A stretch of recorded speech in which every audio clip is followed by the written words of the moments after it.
guys, Pedro here to do an album review. Today I'm here to talk to you guys about the brand new record from Metal Church, Damned If You Do, out December 7th on Rat Pack.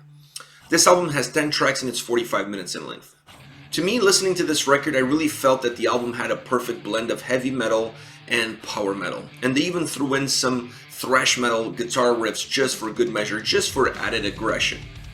This allows the record to have a very cool fluidity to it. It doesn't get stuck in a rut. You're not going to be in a situation where song after song sounds the same, feels the same, it has the same characteristics, it has the same structure, so it doesn't become predictable. This allows the album to become a lot more fluid, to have a different perspective from song to song while keeping the band's DNA and the song's DNA intact. Every single song has that blend, but every single song blends it differently. And when you blend it differently, you get a different outcome from song to song. Some of them are more pure heavy metal songs, some of them are more power metal driven songs, and some songs have even more of a thrash metal vibe to it.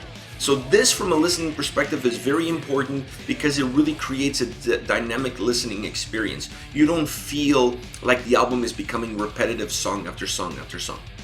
The other thing about this record that I felt is that the record is dated. And what I mean by that is it has a very throwback sound to it, which is perfect. It fits the band, it fits their history, it fits their sound, it fits the lyrics. It fits everything about it. The record just really feels like something that was plucked out of the late 80s, early 90s. It has that vibe to it. And we live in an era where a lot of bands from that generation are putting out records. And I really enjoy that because it allows me as the listener to travel back in time and kind of recapture my youth, if you will. So this record has that to it. It has that old school sound that I really love and I really enjoy. So it was almost refreshing in an era that bands are experimenting with their sound, that are trying new things. To hear an album that is this throwback, this old school, is really refreshing because, you know, they didn't try to reinvent the wheel. They just did what they know how to do it. They put in some added sprinkles to it, if you will. They changed the dynamics of the songs by incorporating either more power metal or more heavy metal based riffs, based sound to it, and they created an album that, even though is a throwback sounding album, is very fresh and very new. I really enjoyed it. Another key component of this record is Mike Howe's vocals. My God, his voice is absolutely phenomenal on this record. I really enjoyed his voice. I really enjoyed the vocals in general. From song 1 to song 10, they were on point. His range is phenomenal. The life that he gives to the songs is absolutely incredible. He really uses his voice as an instrument and gives life to the lyrics that he's singing about.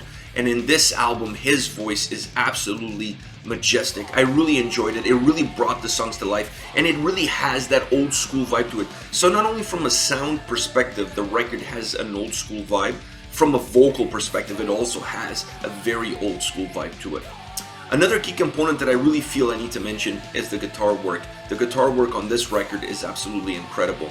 From the guitar riffs to the melodies to the solos, everything surrounding the guitar work on this record is really well done. It's really on point. I really enjoyed it.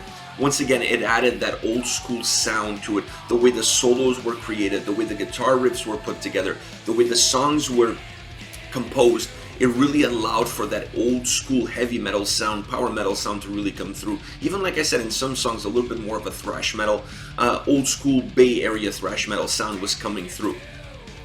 Another thing I need to say is that this album is full of catchy chorus. These guys really created a record that has earworms at every single corner. The choruses on the tracks are super hooky, super catchy. You listen to the song once, you go through that one chorus once. By the second time the chorus hits, you're already singing along. The songs really have that design to them to really make them easy listening experience for the folks at home playing the CD or the vinyl. Really cool. I really enjoy that because it adds to the listening experience. The moment you start listening to a song and you start singing along, you automatically feel connected to the record. You feel an immediate connection to the album. And then what that does is it makes it very difficult for you to put the record down, because even when you put the record down, those songs are still playing in your head. So they really did a good job creating songs on this record that have that earworm capability to just stay stuck in your head, and even after you stop playing the songs, you're still singing the chorus. Overall, I feel like this is a very good album. This is an album that's going to resonate with the fans of the band, and perhaps is going to bring some new fans to the band. Fans that are younger, that are perhaps not as familiar with Metal Church as some of us older folks. So I really feel like this album is not only going to resonate with older fans, it's also going to bring some new fans to the band. Now, as far as favorite songs are concerned, I wanted to pick 3 songs that are not necessarily my favorite songs on the album, but I really wanted to pick 3 songs that offer something different, and also that they were not released as singles. So you guys would get a different look at 3 tracks that you're not familiar with yet. So I'm starting off with Revolution Underway. I really like this song. Great vocals, awesome riff. Once again, the chorus of this song is really contagious, really hooky. But the important part about the chorus of this song is the added backing vocals that they used on this track. I really like that because it added layers to it, it added volume to that chorus, and it really created a sense of a choir, almost, not really a choir, but more like a chant, like multiple people coming in and chanting that chorus. The chorus itself is very hooky, and when you add those layers to the chorus, you create an even more hookier chorus. It creates a sense of a chant, a sense of a sing-along, if you will, in a live setting. So I really like it. I really like the guitar melody in this song. It's very beautiful, really good guitar melody. I really like it. But once again, the chorus is really the heartbeat of this song, is really the spinal cord, if you will, of this song. The solo in the song, it's also really cool, really well done. I really like what they did with the solo because it comes at the middle of the song, so it bridges 2 parts of the song. It almost breaks the song in the middle, and that may sound a little bit strange and weird, but it really connects the song back.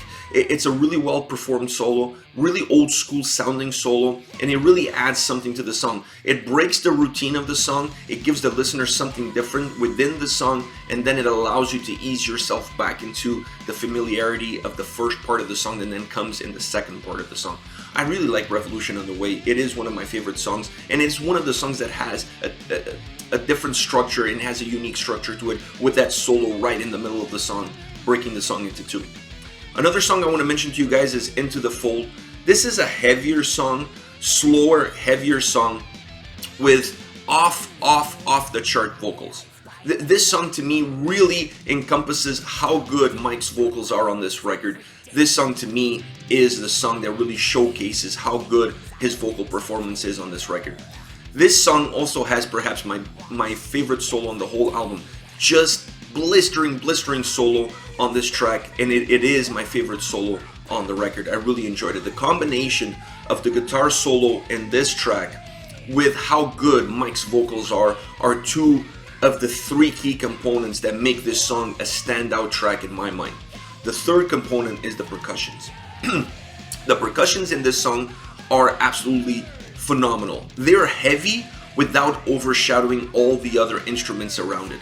The drummer is able to create a song from that has a heavy undertone without ever overshadowing any other component of the song, and that to me is really important. It's really important for you when you're creating a heavy song that you don't allow one instrument to overshadow the others, so everything kind of comes together to create a complete blend of heaviness without having something that it becomes more noticeable than another part of the song.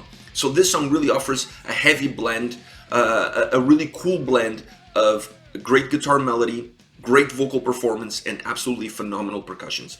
This song has that kind of a structure. Now, my last song that I want to mention to you guys is Guillotine. This is a very different song from the previous 2. Perhaps the faster song, the one with the faster tempos.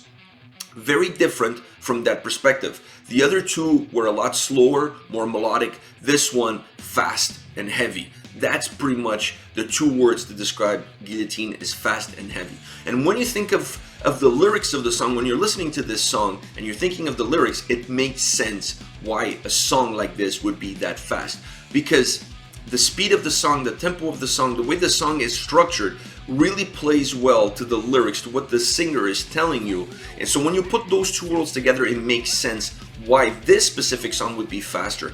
It really works well with the lyrics. It really adds to the storytelling of the lyrics, and to me, that is the perfect combination. I really believe that this is a killer track. I really enjoyed it. It has a little bit of that power metal vibe to it, and then they sprinkle in a few thrash guitar riffs. So that blend, that fusion of sound really makes this a standout track, a killer track, and one of those that I have to listen to it multiple times every single time I listen to the record. I really enjoy Guillotine because it really brings the lyrics of the song to life and how fast the song is.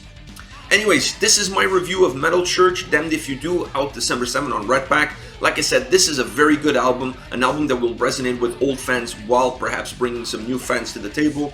But I want to hear from you guys. What do you have to say about Metal Church? Have you heard Damned If You Do? What are your thoughts on the record? What are your thoughts on the band? Let me know in the comment section below. I'll be reading those and getting back to you. Take care, guys.